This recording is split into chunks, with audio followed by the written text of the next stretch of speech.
Hey, everybody. This is your host, Jonah Lupton, with another episode of Startup Sense.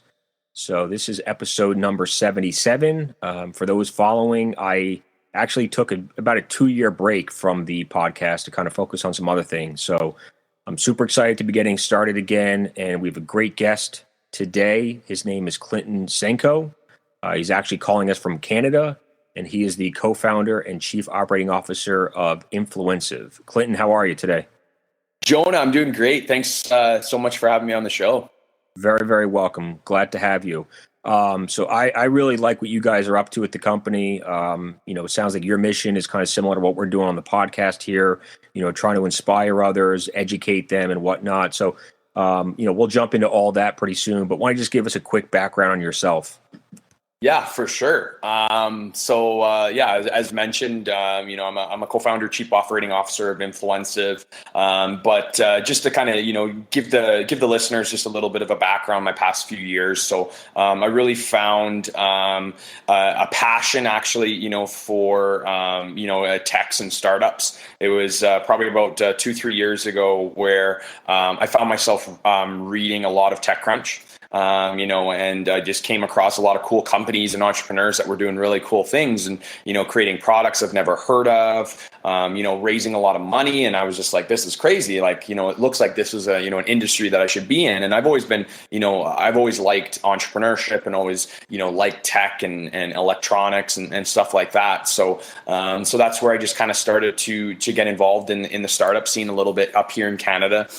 Worked for a venture-backed startup as a global account executive. They raised a $1.5 million Series A round, joined them, did some sales there for a while, and then ended up going to another startup. And I was a director of partnerships there. And then after that, I kind of dabbled in a few different things, did some digital marketing design, consulting and stuff for businesses. And then I started kind of writing a little bit more and developed just sort of a passion for writing, started writing for a few different platforms and publications online. One of them was Startup Grind. Another one I've written, been published on Shopify. There's a few health and wellness magazines in Canada as well that I've written for. And then it was in June of this year where I actually was approached by Brian, and he's the founder of Influencive. And he ended up approaching me and saying, hey, we're looking for, some more contributors, to my website. Would you be, interested in, writing some articles for me? And I said, sure. So I looked into the website, submitted a few articles, published them. And just, after a few weeks, I started to see just the traction we were getting, the traffic that was, just coming to us and, the comments I was getting on our articles. And that's when I just really knew, we had something great and I wanted to, get more involved. And, ever since then, just been going full gas on the pedal just to, do as much as we can and grow as fast as we can. So hopefully that kind of gives you, a little bit of a better background, but mostly just kind of sales marketing type background the past few years. Awesome. Thank you for that. So kind of tell us about Influencive. I mean, why did Brian start it and you join it? What attracted you to the mission of the company? Yeah, Brian, I think just honestly started it as just kind of like a passion project. It just started as kind of a personal blog, and he had a few, guest writers, that kind of started on there. And then, when him and I just started to put our heads together, we started to see that, we could make this a lot bigger than, just a personal blog with a couple of writers on there.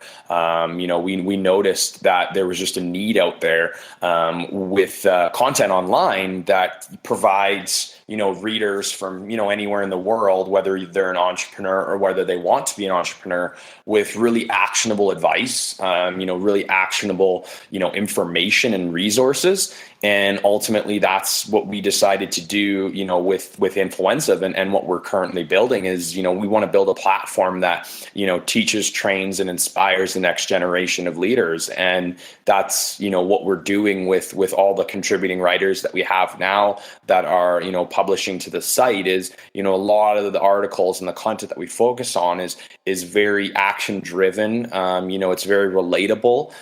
It's not, too far away from, someone who's just working a 9-to-5 job right now, someone who's maybe, struggling to pay the bills and they're looking to start a side business, or they're looking to become an entrepreneur, or, they can read up on, success stories from entrepreneurs that, are making 6-7 figures a year that, started from nothing, that we've been able to kind of meet and connect with, and network with, over the past few months since we've really, went all in, on Influencive. So we just really want to create that destination, that people can come to for inspiration, motivation, and business information that's just really actionable. And we just found a real need for that, in the online content space.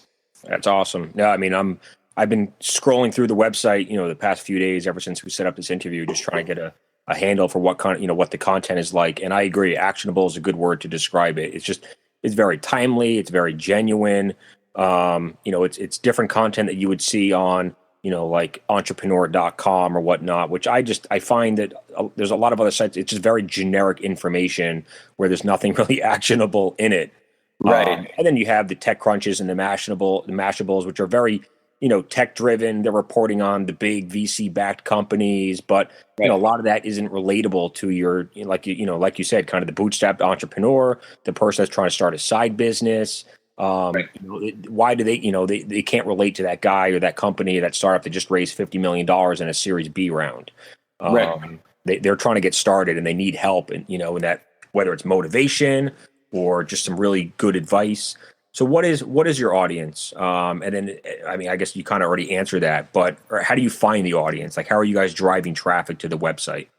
Yeah, so I'll kind of touch on your first, kind of mention there. So mostly our audience right now is, generally, millennials, mostly males, within North America for the most part. But we do obviously get traffic and viewership and readers from all over the world. So I'm not going to say that it's just, American males or anything like that. We do get a lot of traffic from a lot of other, countries and stuff as well. But definitely millennials, are our readers. And what are you using for analytics to track the traffic? There's a lot of different tools and everything that we do use to make sure that we kind of know what's out there. Honestly, there's so many. There's tools that you can obviously pay for and you get access to, but there's a lot of tools out there that still people don't use to their full capacity. Whether it's your Facebook analytics, whether it's your Google analytics, there's a lot of different avenues in there that you can kind of search and definitely be able to see where that traffic is coming from and the locations and the devices that they're coming to you on. So that's all freely basically available information to anyone that basically has a website online. So that's kind of that's a no-brainer. I think if you're a business owner, you should be seeing where your traffic comes from, and you should be attached to Google Analytics and see where that traffic is coming from and where you should be focusing your time and your efforts and at times your marketing money for sure. But in terms of driving traffic, there's many different ways. We're a team that we don't believe in focusing on one avenue, and all the big websites in the world have multiple several, sometimes hundreds of sources of traffic every day that are driving to their content or to their websites. So we definitely have a very solid presence on social media, and we drive a lot of traffic through social media, but we have a lot of other ways as well, because we write for a few different publications ourselves. So whether we write articles and drive traffic to those articles that end up driving back to our website, we just really try to cover as many different bases as we can, because ultimately the more places, the more feelers that you put out there of your brand, the more likely someone is going to come across it and they're going to find you. And if they like you, then they're going to keep coming back for more. So hopefully that kind of gives a little bit of a better idea of just kind of what we're doing and kind of what we believe in. It's it's just making sure that you have a good presence a solid presence on, more than one platform, or you're not just relying on one traffic source. Because if that traffic source was to die tomorrow, your site could be done or your business could be done. So you need to have several different sources to really sustain growth and really grow your business further. Any of those sources of traffic really surprise you? I don't know if anything really surprises me. One thing that actually does there is one that's a good question, actually. One that does kind of surprise me is the amount of traffic that actually Twitter does drive. Oh, okay. Twitter does drive actually a solid amount of traffic, and there's so much talk, obviously, of Twitter, going to sell, and Twitter's, in a bad spot right now as a business. But it's definitely a solid source that you can get a lot of traffic, to a website from. So it's definitely not something that people should be neglecting. If you're a business owner, you should definitely be utilizing Twitter, to the best of your abilities. Yeah, I mean, I would say Twitter feels less like a social networking site now than it did a few years ago, and more like a news and media distribution platform. Right. No, I totally agree with you. And that's actually funny that you say that, is because I often find myself, and I'm sure you're the same way, and I'm sure there's other listeners the same way as well, but like, I find news on Twitter before I find it on a TV or on live TV on the news or whatever, because we have all these phones right away that we can take pictures, we can tweet, we can take videos, we can send it out into the world like instantly. And that's where I know with my generation and for future generations, I don't watch TV. I don't watch live TV. I don't watch news. It's my parents and their parents that watch TV, and they watch the morning and the 6 o'clock news and stuff. But that's not for me. I'm someone that I would rather read my news on a content website like Influencive, where I read articles, or it's through short form videos, or I read about stuff on Twitter and I read headlines. But I think you're 100% right. Twitter is totally just a distribution platform for news and media, and that's where I think I still think it has a lot of potential within it, and I don't really see it going anywhere. I'm really curious to see kind of where I guess it gets taken to next, and who takes over the leadership and kind of what they do with it, because I still think there's a lot of potential there. I totally agree. I mean, I had this conversation a couple days ago where I don't want to watch the local or the national news, because it's mostly negative. It's political.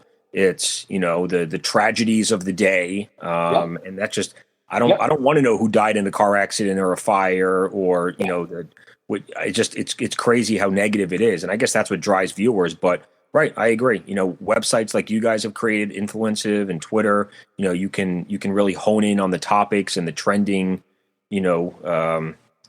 conversations that apply to your life, your business. Every day I'm trying to become smarter, and by going to your website and reading some of these, these articles, I'm learning something new. I'm not going to learn anything new by listening to the news. No, and I think I 100% agree with you, because that's why one of the reasons why I don't watch the news is because it is so political. It's so it's very, and obviously I'm in Canada, so it's a little bit different. But I know how how the radio. It's horrible down here. It's horrible. Yeah, I know how it is in the States. It's very, very political. But also just here in Canada, that they in any news anywhere, they focus on the bad. They focus on the bad. They focus on the negative. And I'm someone, especially with being an entrepreneur and everything that I'm doing, is I try to surround myself with positive people. When I surround myself with positive people and positive things, I think more positive, and I think better, and I do bigger and better things. Yep. But if I'm, watching negative TV shows, or I'm watching this negative, or I'm around these negative people, it doesn't make me feel as good about myself. So that's where obviously I was never really big into the news, but every time, whether I'm at home, visiting my parents or something, and I see my mom, in front of the TV watching news, I'm like, why are you watching this, garbage, pretty much? That it's just like, there's no reason, that you should be reading or watching that. It's because they always focus in on the negative stuff, and they really do amplify a lot of things. I find, there's a lot of small problems out there that they make seem super huge and massive, and that it affects everyone. And I've seen some of that firsthand. And I've seen how media can just really amplify things. So that's where I've just never really become a huge believer in live news. And that's where I definitely think the future is definitely through, live videos on, through social networking, content websites, podcasts, radio interviews, things like that I really think is a better way to really get across the news and not just focus on negative stuff. I think you and I are in total agreement on that one. So what kinds of metrics do you guys use as a company to kind of measure yourselves month to month, quarter to quarter, how you're performing this month versus a year ago? What do you like to look at?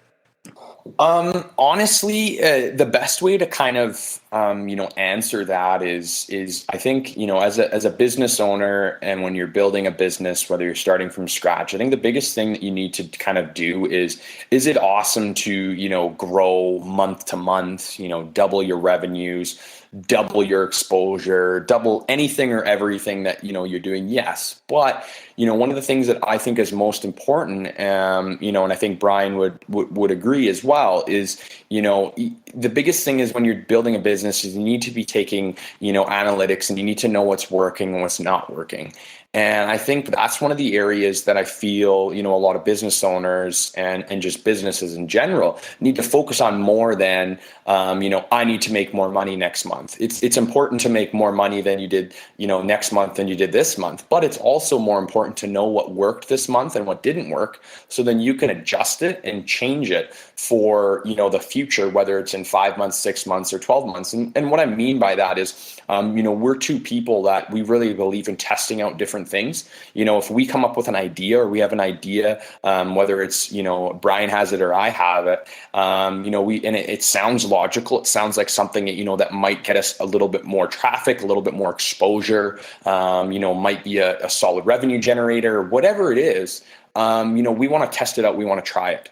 And we test it out and we try. And if it doesn't work, then you say, whatever, it doesn't work. You live from it, and then you move on and you go to something else.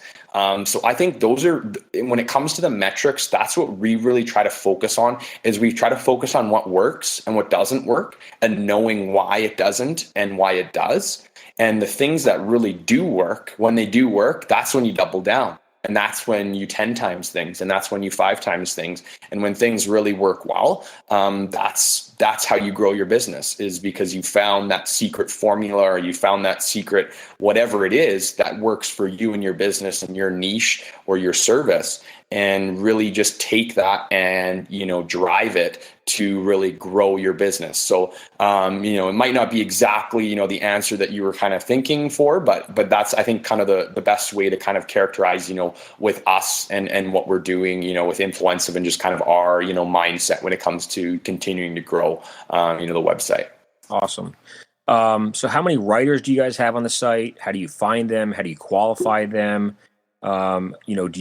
Do they just come up with their own topics? They decide on their own who they want to interview, and then what's kind of in it for them? Is it just good exposure? Are they trying to drive traffic to their own website? Is there some sort of a revenue share? I know that's right. Yeah, but I love that. Those are some really awesome questions, and I love to kind of dive deeper into that. So, in terms of our writers, let's just start there. In terms of our writers, we really want writers, whether they are, skilled entrepreneurs that are already writers and they need another platform to, voice their opinion. I love giving people opportunities. So we have, the entrepreneurs that are already established. There are contributors, they have a business, they have a 6-figure, 7-figure business, whatever it is, they're a TEDx speaker, and they use our platform to really amplify their message, whether it's around their business, whether it's around their message, whatever it is that they're trying to get across. And it stands right now, we have over 100 different contributing writers from around the world. So we're getting new applications every day. And in terms of kind of our process, we have an application form that's just simply on our homepage. You can just scroll all the way down to the bottom left, fill out the application form, and we get a notification on our end, of who you are, and you filled out the form, and we kind of do our little process of vetting out to, make sure, that you're legit and everything that, makes sense, and you are who you say you are, and so on and so forth. But the biggest thing that, I really want, some of the listeners to get, and hopefully for you to understand too, is, one of the ways that we're really differentiating ourselves as well, as a platform is, I don't like putting people in boxes. And what I mean by that is I don't like telling, a writer what you should or shouldn't be writing about. I want to provide a platform to you to write what you want to write about, what you're passionate about, what you want to voice your opinion about, and what maybe your experience is in. So when it comes to the content that our writers are writing about, we give the freedom to our writers to write what they want to write.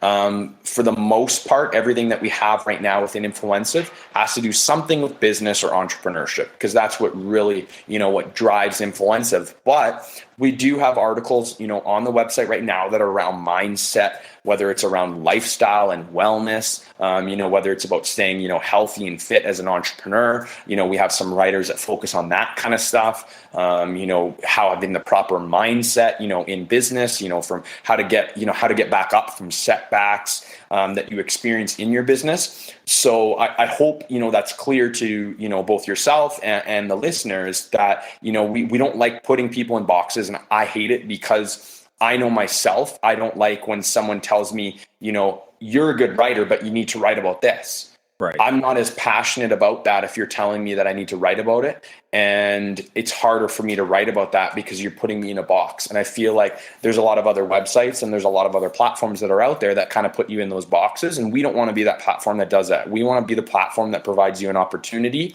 to grow your brand, grow your business, grow whatever it is by contributing to Influencive. And the benefits that you're going to get really out of that is what it's done for me is, it helps build your own personal brand, whether it's your own personal brand or your business brand. Because when you become a writer for, different sites and for publications, and Influencive is starting to grow and it's starting to be well known, that once you put that name behind you, that, hey, I'm a writer or I'm a contributor for Influencive or, Inc. or Entrepreneur, a Huffington Post, people start taking you more seriously. You get put on a different level than some other people, and it's going to be something that, it's almost like that trust factor. You always want to trust the people that you do business with, or, the people that you partner with. And, by becoming a thought leader, by becoming, someone who shares content, it's really a positive thing for you and your business. And just my last point is I actually wrote an article about this exact thing on Influencive called Why Every Entrepreneur Should Be Blogging. And what I wrote it on was based on the fact of why I think every entrepreneur should be blogging, whether it's once a week, once a month, twice a month, whatever it is, whatever fits your schedule. And basically in that post that's on Influencive, I broke down, some of the things and some of the positives that you get from writing, for a publication or blogging, for your own business or your own personal website, because you're really pushing content out there. The more content that you have out there, the more places that people can find you, the more likely they are going to find you. Right. And I feel like a lot of people are their own worst enemies, and they say, I'm not a good enough writer. I can't write. I'm not good enough. I'm not going to write because people don't want to listen to what I have to say. But you never know unless you do it and you try. And I think you will be surprised that people do want to learn from you and people do want to listen to you. So hopefully that kind of gives you a little bit of a better idea. Yep, definitely. I mean, I read a lot of blogs. I subscribe to a lot of blogs. So I know the entrepreneurs that, have a better or more professional writing style, but that doesn't take away anything from the ones that don't. In a way, they almost sound more genuine and trustworthy because, it really just sounds like it's coming from the heart, or it's, really just their experiences that they're trying to get out there. So. And I mean, I think definitely the same thing goes on the investor side of things. The VCs that have really started blogging on a consistent basis have raised their profile, which probably leads to more deal flow. And it seems like, a lot of them, whether it's, Andreessen or, Mark Suster, I think they're some of the more successful ones out there. It seems like, Chris Sacca. So, right. Yeah, they're definitely just kind of putting themselves out there. They're not really sitting on the sidelines anymore, and that's where I feel just obviously just the age that we're living in, through social networking, through blogging, through vlogging, through whatever it is. There's so many different ways that you can really put your message and your brand out there, and I think it's just important for anyone and everyone, and most you just got to find what you're comfortable in because. Some people might be more comfortable doing daily vlogs on YouTube than they are writing, a blog post. If that's better for you and makes more sense for you and you're more comfortable, then do that. But, maybe it's starting a podcast like this. Maybe Right. it's voice recordings. I'm more comfortable doing a podcast than I am writing a blog. So that's I Right. can sit down and really focus on an interview more so than sitting down and trying to focus on writing an article where my mind is going, every which direction. With the podcast, it really helps me focus in the moment. Right. And that's for those, for those entrepreneurs or, anyone that wants to get into blogging, and they have some story or, something about, starting their business that they've learned that they want to share, where's a good place for them to start? Should they start their own WordPress site? Should they go to Medium, or should they come to Influencive?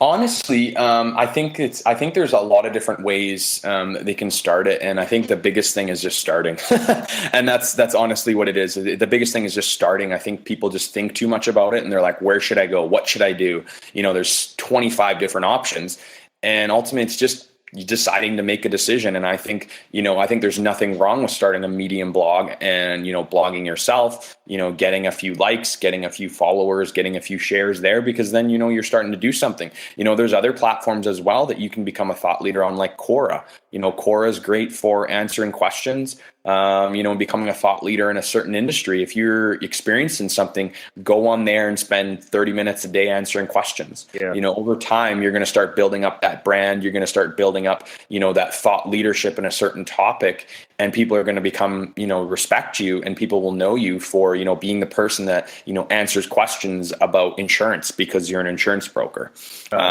Clarity's doing a good job with that now too. Sorry? Clarity does a lot of that now too, where you can go on and you can answer questions from other people.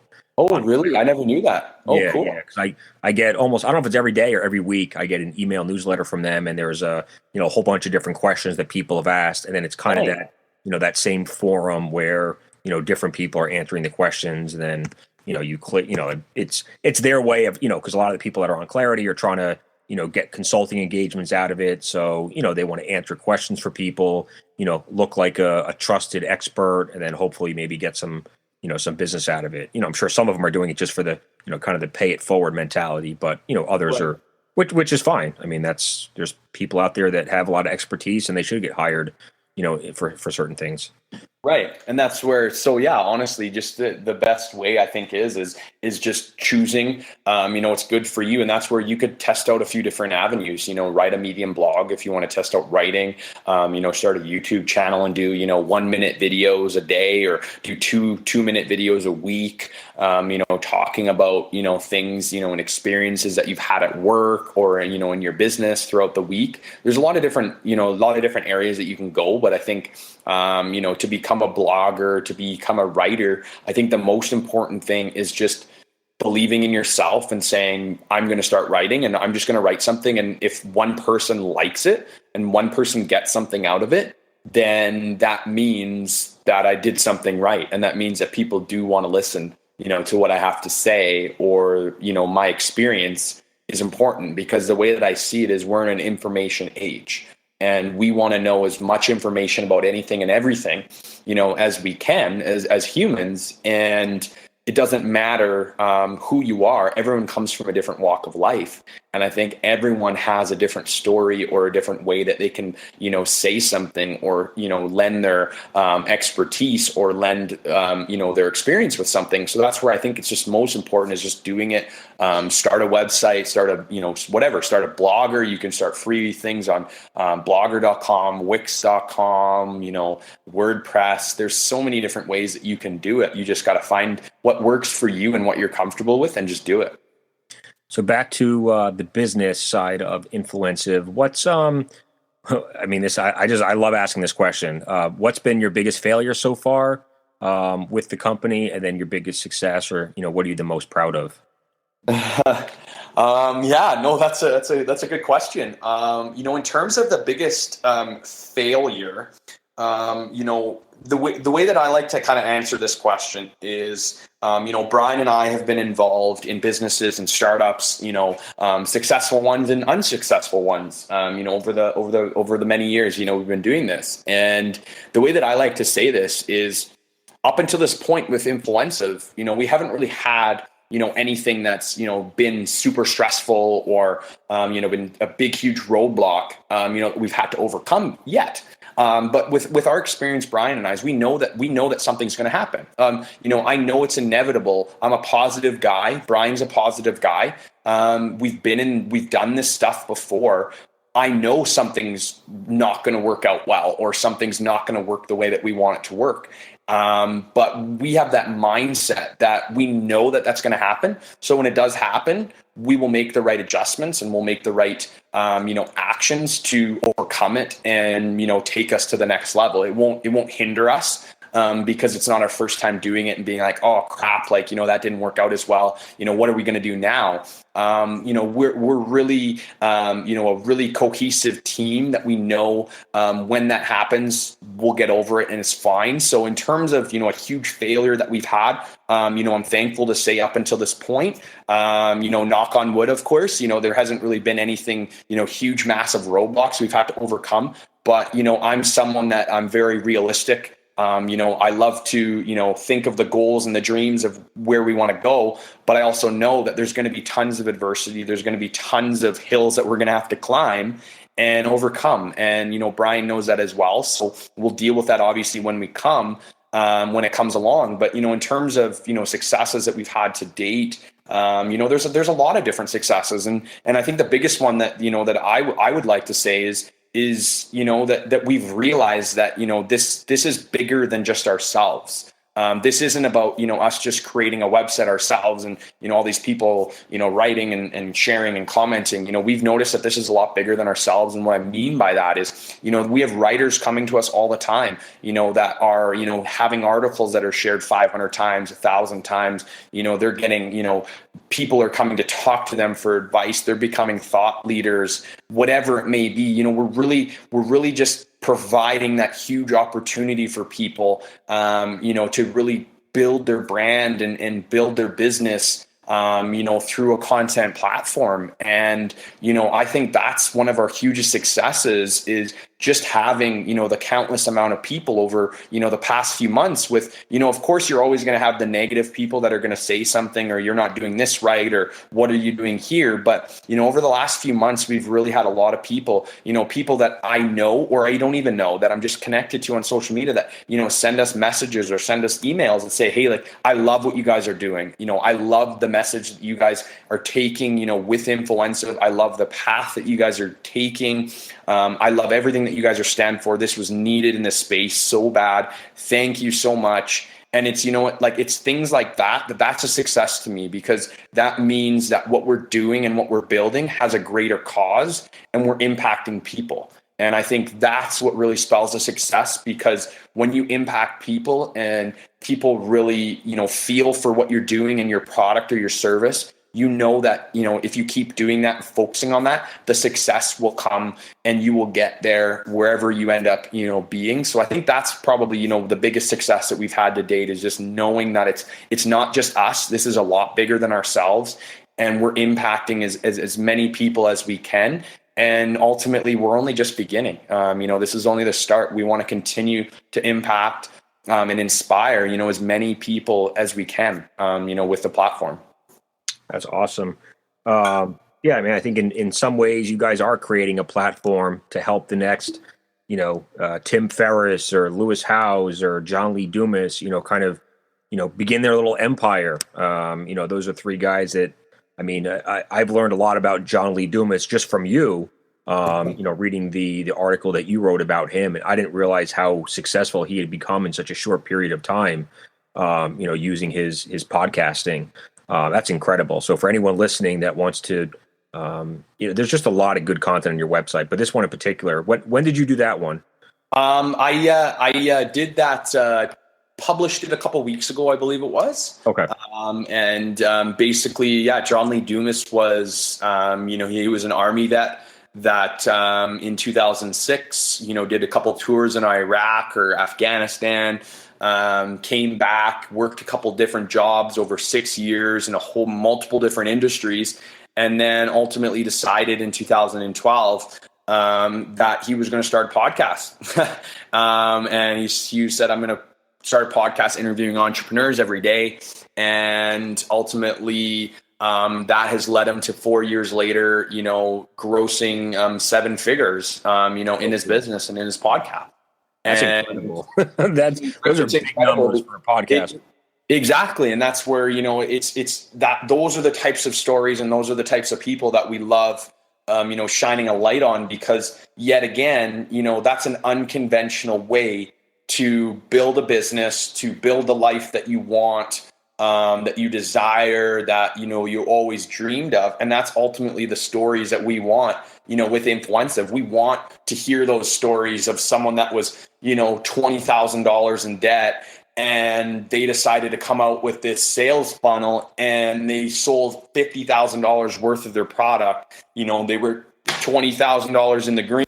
And then from there, they just continue to grow their business. And now they have a thriving business. Yeah, they might not be a millionaire or a billionaire or whatever, but that story is so much more relatable and so much more impactful that so many more of us can just relate to that. And I think that just really inspires us all to dig a little bit deeper and just keep going after our goals and after our dreams. I totally agree. I mean, I think those are the articles that resonate the most with me, when it's a story about someone that went from nothing to something, whether that was $50,000 a month in recurring revenue, whether it was in, selling the company for $5 million, whatever it might be. I think all of us have been, we all have our down days, especially the ones of us that are entrepreneurs or, that have started side businesses or put all of our money into a new business venture and kind of fell on our face or, had some setbacks. Those hard days are more and more common. And sometimes you just need a little spark of motivation or enthusiasm, I guess. So, I mean, I think definitely you're creating a lot of that. And I mean, I know, John and Tim and Lewis, those guys I mentioned, they're doing a lot of that same stuff with their podcasts, their webinars, their books, etc. So, yeah, and I think that's totally just the the age of just society that we're in right now. Is I'm never going to say that creating a business is easy, because it's not. No one who's built what they have today, in their 6 figures or 7 figures or 8 or whatever, business was easy. But I do feel that nowadays it is a lot more accessible for anyone and everyone from multiple walks of life to start a business or to, focus their life around getting a sustainable income in a lot of unconventional ways. Right. That the way that I like to say it is, I believe it was an article that was out not too long ago now, but they believe that I think it was 30 to 40% of the population is going to be freelance by 2020. Wow. And I would probably, have to somewhat agree. I don't know if it's going to be totally 40%, but even if it's 30%, that's a big percentage, of the population that is basically, building their own life on their own terms. And ultimately, I know tons of freelancers and tons of people that are building their own businesses and that are entrepreneurs. And I see a lot more people going that route because, take for instance, yesterday, I'm sure you've seen this article, but yesterday, one of Uber's companies that they own they own a self-driving semi-truck. Oh, Otto. Yeah. I was trying to get the founders on the podcast, but the launch squad, the PR firm that represents them, says they're too busy right now. Oh, I bet they are, because, that's amazing. They delivered 50,000 cans of beer or something over a couple hundred miles, a self-driving truck. And I think that's only the beginning. And there was someone was mentioning that, 15% of the US workforce or something like that works in transportation. Wow. So, imagine if, self-driving trucks come, mainstream in the next 5 years, how many jobs that's going to eat away from people. Look at manufacturing facilities. They're going to robots. Warehouses are going to robots. Your local grocery store and CVS are going to self checkout. The old economy jobs are slowly disappearing. Thanks to software and the cloud and everything else. People aren't sitting in cubicles anymore, inputting data into spreadsheets. Which is all done through algorithms and APIs and everything else. So people better get out there and start learning new skills and, learn how to, figure out how to become a freelancer or entrepreneur, because jobs are going away. I think that's the maybe upside or downside technology, depending on how you look at it, is technology replaces a lot of jobs.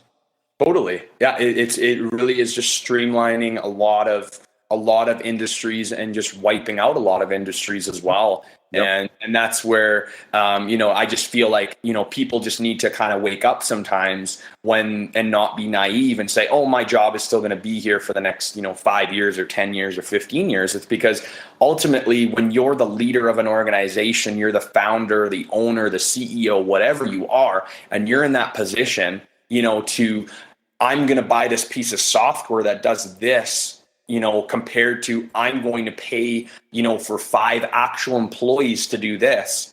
And I'm in that position, I'm going to pay for the software every time, because I'm more about efficiency. I'm more about productivity, and I'm a computer guy and I like tech, but you need to just kind of, some people just need to wake up, because, ultimately when you're a leader and you're put in that position, you make the best decision for you and your business and where you can make the most money and where it makes most sense. And it's not even just the money aspect with all this form of technology that is, wiping out jobs. It's just the less headaches. It's the less, you don't have to worry about, having employees take time off or be sick or anything, because you have a piece of software or a robot that can do that for them instead. Right. So that's where it's so important to kind of get that, right? I heard someone say that technology was their most productive employee, and it's true. It's scary when you think about, because times are changing and there's a lot of people that aren't able to keep up. And I think some of what you said is that's what made Shark Tank so popular. It's the husband and wife, it's the single mother, it's the guy that just got out of the army that created something out of their apartment or basement or, the bedroom over their garage, and they're shipping and, and they've created something from nothing, and it's, whether it's their full-time job or part-time job, they're doing it. And I think that's the American dream. I mean, I think people want more, freedom and independence, financial stability. And a lot of that comes through, the success of being an entrepreneur. I mean, that's how I got into this 5 or 6 years ago when I left the investment world. I was sick of working for other people. I was sick of having a boss. I was sick of having a 9-to-5 job. I didn't want any of that anymore. So it's a hard journey. I mean, for anyone that's been an entrepreneur, I mean, very few of us, it's, you see a lot of bumps along the road, but it's, how you overcome them and, turn things around when they look ugly. So, right. But, as we close out here, any parting thoughts you want to share with the audience? No, I think, this has been really fun, just obviously connecting with you, and saying, talking some more, about Influencive, but also just, diving deeper, just into society and, the age that we're in, right now, and just really, talking about the future, because, I think it's just really important. And I hope, what I want the listeners, to really get from this episode is, that there are a lot of ways that, you can start, building a business or, have a side project. And I think the biggest problem that a lot of people have right now is just not doing it. They talk about it or they have an idea and they think, hey, I want to be an entrepreneur, but people are, choosing not to do it. And then ideally, people think that, being an entrepreneur, it's just going to happen overnight. And, I'm going to become a sensation in 2 months when, you talk to all the entrepreneurs, it's a process. It's, you got to have patience. And that's where, I would love to, if there's any listeners that are listening to this, I would love to, help anyone or, give advice or, lead anyone in the right direction by any means. So please connect with me, anywhere online, Facebook, Twitter, Instagram, you name it. And I'd love to, connect with any listeners. Cool. And I mean, I'll post your Twitter handle and stuff on the podcast. Perfect. Website is influencive.com. It's INFLUENCIVE. I'll post that as well. I mean, I like I said, I really like what you guys are up to. I mean, the content you guys are creating on your website is so just, dead on with, people like myself, what we're looking for. So, I mean, whatever you guys are doing, you're doing the right thing. I mean, I can scroll through your website and see some of the content that's been shared, thousands and thousands of times. And obviously it's resonating with other people as well. So keep grinding, keep kicking ass. You guys are doing some good stuff. So yeah, thank you so much, man. I really appreciate it, Jonah. Thank you so much for, having me, on the show. And, I'm really excited to, just continue discussions and, finding ways that we can work together moving forward. Awesome. Yeah. I mean, I think you're a great guest to kind of restart the podcast with, because what you guys do, and I mean, I can just tell your mentality, it's just, it really embodies everything I'm trying to do with the podcast. So yeah, cool. That's awesome. Very cool. We got a chance to connect, and I look forward to staying in touch with you and, continued success at Influencive. Yes. Perfect. Thank you so much, man. I really appreciate it. You got it, man. Take care, Clinton. Talk to you soon. You bet. Cheers. Okay. Bye-bye.